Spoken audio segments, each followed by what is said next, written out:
பாபா தான் குரு, ஆசிரியர் மற்றும் தந்தை. ஓம் சாந்தி. இப்பொழுது நாம்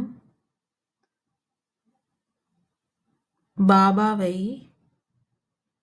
தந்தையாக, ஆசிரியராக, சத்குருவாக நினைவு செய்கின்றோம். தந்தை சொர்க்கத்தின் ஆஸ்தியை நமக்கு கொடுத்து கொள்வதற்காக வந்திருக்கின்றார். இப்பொழுதோ துக்கமாக இருக்கின்றது. சுகம் என்பது ஒரு எச்சிலுக்கு காக்கையின் எச்சலுக்கு சமமாக இருக்கின்றது என்று சந்நியாசிகள் கூட சொல்கின்றார்கள். நாம் இப்பொழுது திரும்ப வீட்டிற்கு செல்ல வேண்டும். தந்தைதான் அனைவரையும் அழைத்து வீட்டிற்கு செல்வார். தந்தை சத்குருவாக இருந்து அனைவரையும் வீட்டிற்கு அழைத்து செல்வார். யார் உண்மையான சத்குரு அல்லது குரு என்று சொல்லப்படுகிறது என்றால், யார் சத்கதி அளிக்கின்றார்களோ அவர்கள்தான் குரு என்று சொல்லப்படுகின்றது. இங்கே உள்ள அனைத்து குருக்களும் சத்குரு என்று சொல்லப்பட முடியாது.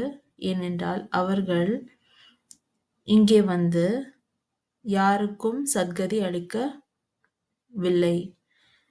மேலும் கிறிஸ்துவோ இங்கே வந்து தனது தர்மத்தை ஸ்தாபித்துக் கொண்டிருக்கின்றார். மேலும் அவருடைய தர்மத்தில் உள்ளவர்களை கீழே இந்த உலகிற்கு அழைத்து கொண்டு வந்து விடுகின்றார்.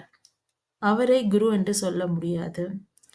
தந்தைதான் அனைவரையும் வீட்டிற்கு அழைத்துச் செல்கின்றார். அதனால் தான் அவரை சத்கதி அளிக்கும் வள்ளல், மேலும் குரு என்று சொல்லப்படுகின்றோம். குரு தான் அனைவரையும் வீட்டிற்கு அழைத்துச் செல்வார். சிலரோ அனைவரும், அதாவது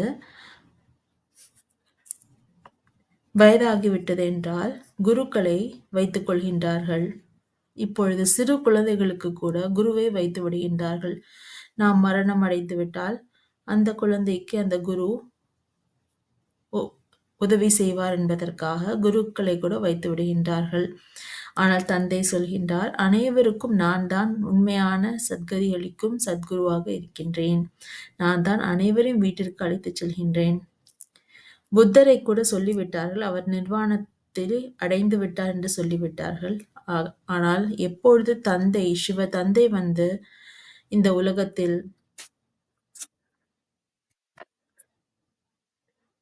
ஆதி சனாதன தேவி தேவதா தர்மத்தை, ஒரு தர்மத்தை ஸ்தாபனை செய்கின்றார்களோ அப்பொழுதுதான் விநாசமும் நடந்து அனைவரையும் தந்தை வீட்டிற்கு அழைத்துச் செல்கின்றார். ஆகையினால் யாரும் அப்பொழுதே, அதாவது முன்னேயே நிர்வாண தாமத்திற்கு செல்ல முடியாது. மேலும் யாரும் குருவும் கிடையாது. தந்தைதான் சத்குருவாக இருக்கின்றார். மேலும் இவரின் உடலில் வந்து நமக்கு ஆசிரியராக இருந்து கற்பித்துக் கொண்டிருக்கின்றார். இவர் மிகவும் இனிமையாக இருக்கின்றார். அதாவது உலகில் உள்ள ஆசிரியர்கள் கூட தண்டனை கொடுக்கின்றார்கள். ஆனால் இவரோ சொல்கின்றார், இனிமையாக பாபாவை நினையுங்கள், மேலும் சதோ பிரதானமாக ஆகுங்கள் என்று சொல்கின்றார்.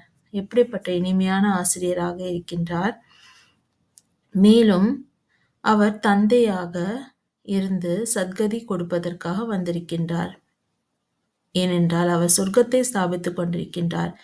இங்கே விநாசம், பிரளயம் நடந்துவிடும் என்று பகவத்கீதையில் கூட போட்டிருக்கின்றார்கள். ஆனால் பிரளயம் என்பது இங்கே முழுவதுமான பிரளயம் நடக்கப் போவதில்லை. பிறகு உடனேயே சொர்க்கம் ஆரம்பித்துவிடும். ஆகையால் இந்த உலகம் மனிதர்கள் இல்லாமல் முழு பிரளயம் ஆகிவிடும் என்பது கிடையாது. தந்தை சொல்கின்றார், முழு பிரளயம் நடக்க முடியாது. இங்கே மீண்டும் சொர்க்கம் ஸ்தாபனை ஆகிக் கொண்டிருக்கின்றது. அதற்காகத்தான் எனது குழந்தைகள் இங்கே படித்துக் கொண்டிருக்கின்றார்கள் என தந்தை சொல்கின்றார்.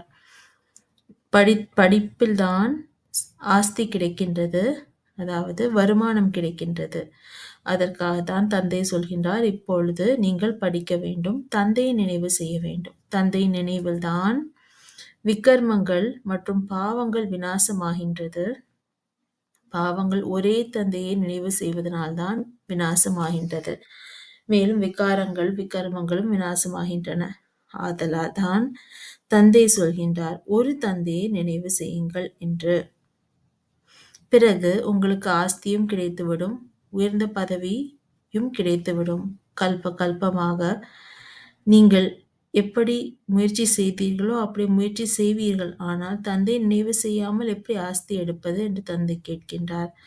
ஆகையால் தந்தை நினைவு செய்யாமல் இருந்தால் தண்டனைகள் நேரிடும், மேலும் பதவியும் குறைந்து போய்விடும் என்று தந்தை நமக்கு எச்சரிக்கின்றார்.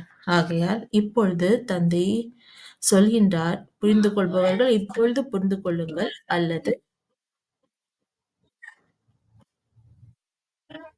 தண்டனைகள் அடையக்கூடும் என்று தந்தை சொல்கின்றார். ஓம் சாந்தி.